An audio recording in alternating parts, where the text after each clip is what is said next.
Oke, ini tanpa membuang waktu, Prof. Suparji Ahmad, saya ingin membacakan. Ini Hakim Tunggal Eman Sulaiman ya. Ada 9 amar putusan. Biar lengkap ya, Mas Reza ya. Mengabulkan permohonan pra-peradilan termohon untuk seluruhnya. Kedua, menyatakan proses penangkapan Peggy Setiawan beserta semua yang berkaitan lainnya dinyatakan tidak sah dan batal demi hukum. Ketiga, menyatakan tindakan pemohon menetapkan termohon sebagai tersangka pembunuhan Vina Eki dinyatakan tidak sah. Keempat, menyatakan surat penetapan tersangka Peggy Setiawan batal demi hukum. Poin 5 yang kita tadi sempat perbincangkan. Menyatakan tidak sah segala keputusan dan penetapan yang dilakukan lebih lanjut oleh termohon yang dikenakan dengan penetapan tersangka atas diri termohon pada pemohon. Yang keenam, memerintahkan termohon menghentikan penyidikan terhadap termohon. 7, memerintahkan pada termohon untuk melepaskan pemohon dari tahanan. 8, memulihkan hak pemohon dalam kemampuan kedudukan dan harkat serta martabat seperti sedia kala. 9, membebankan biaya perkara pada negara. Poin 5 tadi tuh yang kayaknya masih nyangkut oleh Mas Reza Indragiri ini.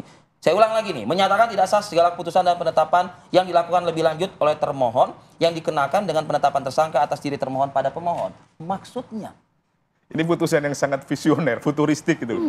Ke depan begitu ya antisipatif berpikirnya gitu. ya. Padahal belum tentu ada itu kan. Terus dinyatakan udah dipagering akan tidak sah kan itu, tidak boleh kan gitu. Iya. Nah ini agak menarik menurut saya. Dan itu apa Kalau pertimbangannya? ketemu novum misalnya bagaimana? Ya, makanya Bukti itu, baru gimana? ini agak menarik putusan hakim ini. Visioner banget gitu. Visioner banget kan. Dan itu tidak konsisten dengan pertimbangan-pertimbangan hukumnya yang menyatakan tidak pernah diperiksa sebagai calon tersangka, tiba-tiba muncul tentang itu kan ini. Jadi ini agak unik dan mungkin bisa diperiksa oleh KY karena muncul putusan seperti itu ini. KY perlu turun? Oh, tidak mungkin. Kenapa? Harkat KY martabat. tidak boleh menilai putusan. Kalau menilai tindak tanduk, perbuatan, perilaku silakan. Personal dari hakim. Ya, tapi kalau bicara tentang mempersoalkan putusan, menurut saya Tapi dengan itu segala putusan hormat, di luar kewenangan hakim nggak? dengan segala hormat kalau sudah mempersoalkan isi putusan, KY sebaiknya Bukan domainnya atau tetap bukan berada di ranahnya. kantornya saja dengan segala hormat. Tapi ini Ini di luar problemnya. kewenangan hakim nggak sebenarnya? Ini problem Prap itu tuh nggak ada upaya hukum apapun kan. Ini sebetulnya Final, itu mengikat. mengindikasikan dari kekeliruan kekhilafan kan. Tidak menunjukkan ada konsistensi dengan pertimbangan hukumnya. Dan kemudian bersifat antisipatif ke depan. Bagaimana kemudian fakta-faktanya ada saksi, ada alat bukti yang lain yang menunjukkan adanya penetapan tersangka yang asumsi ya. Ini kan berasumsi. Seolah-olah akan ada proses penetapan tersangka tidak boleh dilakukan kan. Kan tidak boleh dengan asumsi. Tapi kalau pihak kepolisian ternyata menetapkan tersangka lagi kepada Peggy, berarti nantinya akan panjang dong urusan. Ya, apakah terikat dengan putusan ini? Kan tidak. BPN bisa mengikat terhadap putusan Prapit ini terhadap langkah-langkah hukum yang akan dilakukan. Jadi putusan yang cukup problematik poin 5 tadi itu kan. Artinya apa? Bahwa penyidikan mungkin dilakukan dan kemudian faktanya ada bukti itu terus kemudian terikat dengan putusan ini kan jadi masalah tersendiri gitu loh. Pak Rianto? Kalau saya bukan ahli hukum ya, bangga menafsirkan itu. Tapi saya dari putusan yang kelima itu seakan-akan putusannya gini loh. Si Peggy ini nggak boleh lagi Nggak jadi boleh tersangka. lagi disangkain gitu. Itu apakah kemenangan hakim? Kayak gitu tuh. Hakim itu kan hanya memutus apa-apa yang terjadi yang sebelumnya. Fakta-fakta ya. Tidak boleh menentukan yang akan terjadi. Yang akan Itu terjadi ke pemikiran depannya. saya. Tapi hakim menyebutkan itu Pak. Poin Iya, itu makanya disebutkan. tuh. Nah, sebagai ini ya. penyidik Pak, misalnya Pak Rianto. Sebagai penyidik, akan menghormati poin 5 atau masih akan tetap kekeh Pak mencari bukti Kalau baru? penyidik, kalau saya sebagai penyidik ya, Itu. masih penyidik ya. Saya lihat, kalau tidak ada PK yang mengalahkan, saya tetap akan mencari tersangka yang dulu, gitu, yang 3 di dalam keputusan itu.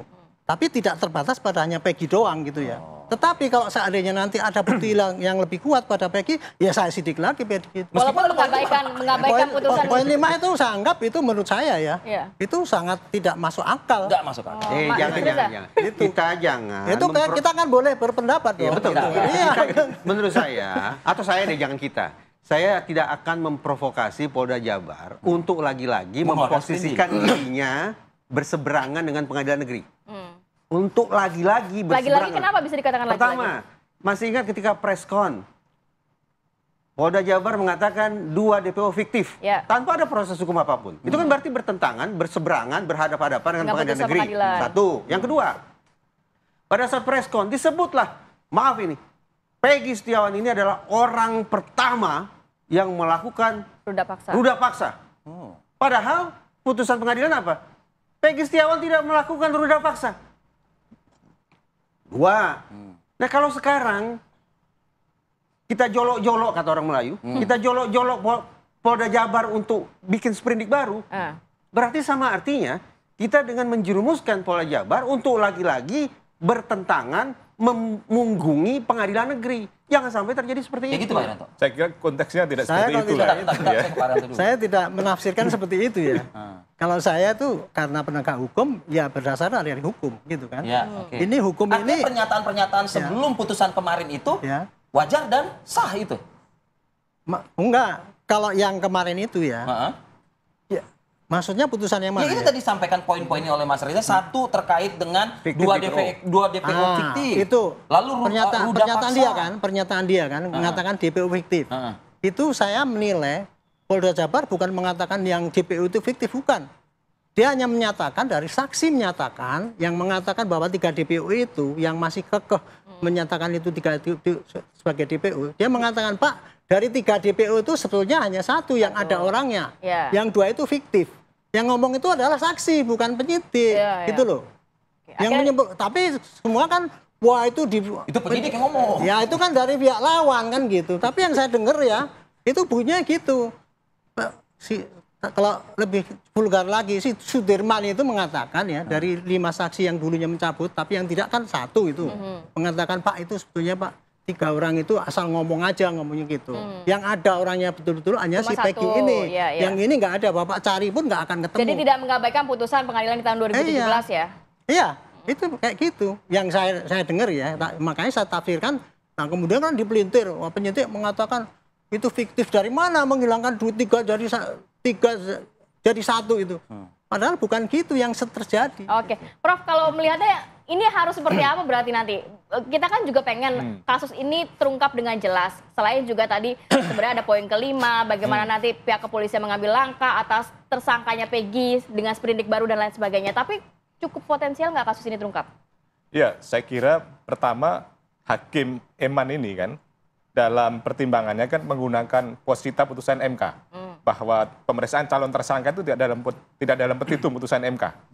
Dengan demikian posita pun dari Hakim Eman itu juga menjadi perhatian bahwa tidak ada pemeriksaan calon tersangka yang menyebabkan petitum tadi itu. Yeah. Maka oleh karenanya mengingat ya sekali lagi bahwa pertimbangan itu menjadi bagian penting dalam proses penegakan hukum sebagaimana Prapit ini juga, maka tidak ada salahnya juga bagi Polda Jawa Barat untuk melakukan pemeriksaan calon tersangka seandainya memang ada keyakinan cukup alat bukti dalam konteks penetapan tersangka oleh Peggy.